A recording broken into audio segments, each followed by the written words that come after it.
नमस्कार खेडूत भाईओ, विश्वास एग्रो ने यूट्यूब चैनल में आप सर्व खेडूत मित्रों नु हार्दिक स्वागत करू छू। आज अणियाळी मुकामे एक प्रगतिशील खेडूत छे जेमणे कपास में अन्य बीजी रीते कई रीते आवक मेळवी शकाय ए एक नवी पद्धति एटले के आंतरपाक पद्धति थी जेमणे कपास आ उपरांत अवनीना 63+ मग करेला छे अने मकाई पण करेली छे।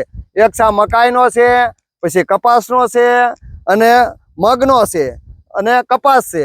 तो आ आंतरपाक पद्धति थी के एक पाक में एक करता अन्य वधु वस्तु वापरवामां आवे के एक खेतर में कपास उपरांत मकाई अने मग अड़दनु जो वावेतर करवामां आवे तो कई रीते फायदो थाय ए माटे आपणे विरमभाई ने पूछ्या। विरमभाई ने शुं फायदो थाय छे कपासमां? आमांथी घणा फायदा थाय। एक तो आपणे जे आ अंतरपाक लेवी एमां आपणो खर्चो निकળી જાય। अच्छा, खर्चो निकળી જાય અને ફૂલ સાપકો ઝડપી આવે फूल सापको ते जो। अच्छा, जो उनका पुतरो करता આન પર વધારે ફૂલ સાપકા આવે છે। આ ઉપરાંત તમે જોવા જો ગઈ વખતે પણ તમે મગ કર્યા હતા અને આગળના વર્ષે આપણે આવ્યા હતા। આગળના વર્ષે મેં મગ કર્યા હતા, ખાલી 6 કે 7 કર્યા હતા મેં, તો 1.5 મણ મગ થયા હતા। આ શેડો મારો લાંબો આટલો, એટલે આંતરપાક થી ફાયદો થાય। આ ટૂંકમાં મકાઈ પણ થઈ જશે, કપાસ પણ થઈ જશે અને મગ પણ થઈ જશે, बरोबर। पछी आ मग निकली जाय छे, बरोबर। अने एक साहेब बीजो फायदो होय छे के मगना मूळमां एजोटोबैक्टर होय छे, एटले के आ मग तमे काढी नाखो ने पछी ऑटोमेटिक आ कपासने खातर मळशे। वगर खातरे तमारे कपा लीलोसम जेवो थई जशे, एटले कपामां खातरनो खर्चो पण घटे छे अने खेडूतनुं उत्पादन वधे छे। आ वच्चेना साथे तमे एक तो तमारे दवानो खर्चो पण निकळी जाय अथवा तो बीजी आवक थाय। कदाच कपास में धारो के कदाच गुलाबी ईयळ आवी जाय ने आपणा हाथ में कई न आव्युं तो मग के मकाई तमने उभा राखे, तमारे खोट जाय नहीं। एटले आंतरपाक पद्धति खेडूत मित्रों घणो बधो फायदो थाय छे ए विरमभाईए साबित करी बताव्युं छे। तो साहेब आमां तमारे कई कहेवुं छे? तमे आपणे तमारा मग करेला छे अवनी 63+ मग सारामां सारा अने मोटी सींगो वाळा थया छे, तो आंतरपाक पद्धतिना फायदा विषे तमारे बे शब्दो कई कहेवा होय के खेडूत मित्र शुं करवुं जोईए?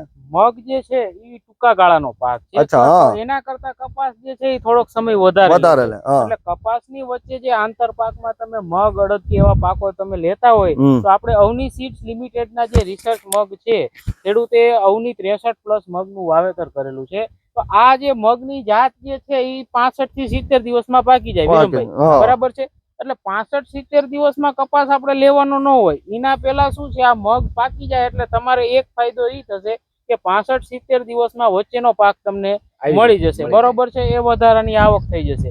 એનો જે ટૂંકમાં બીજો પાક જે છે એનો જે બી દવાનો કે બિયારણનો કે ખર્ચો જે છે એ ખર્ચો બધો એમાંથી નીકળી જશે। આંતરપાકનો ફાયદો એ થશે કે બીજો પાક જે છે મિશ્ર પાક તમારો મુખ્ય પાક, એ મુખ્ય પાકના બધા ખર્ચા કાઢી નાખશે। અને અવની 63+ જે છે મગ એની તમે સિંગોની ક્વોલિટી તમે જોઈ શકો છો કે આ અવનીના રિસર્ચ મગ છે, અવની 63+ 65-70 દિવસમાં નીકળી જાય છે।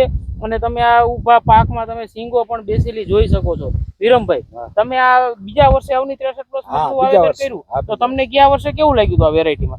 खूब सरस છે। આ વેરાયટી સારી છે મગની। બીજા ને આ મગ વાવવા હોય આંતરપાક તરીકે અથવા સીધા ખાલી મગ વાવવા હોય તો તમે ભલામણ કરી શકો અવની 63+? હા, કરી શકાય, કારણ કે બીજ એવું છે, બિયારણ સારું છે। શું છે? સિંગો લાંબી થાય, સિંગો લાંબી થાય, મગ મોટો થાય, મગ મોટો થાય અને એનો દાણો તમે જોશો તો ચળકાટ વાળો લીલો એકદમ લીલો દાણો હશે।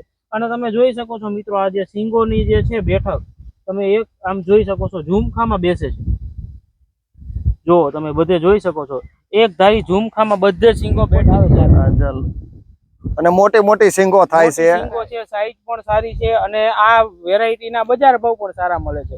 તો તમે બીજા ખેડૂતોને ભલામણ કરી શકો। હા, ઓકે, આભાર તમારો। એટલે સાહેબે અને વિરમભાઈએ નક્કી કર્યું કે ભાઈ આ જો કપાસમાં જો આંતરપાક કરવામાં આવે, કપાસ સિવાયનો અન્ય પાક કરવામાં આવે તો ખેડૂતોને કપાસ સિવાયની સાહેબ બીજી આવક મળે છે, જેથી કરીને ખેડૂતની આવક વધે, ખેડૂતનું જીવન ધોરણ સુધરે અને પૈસાદાર થાય।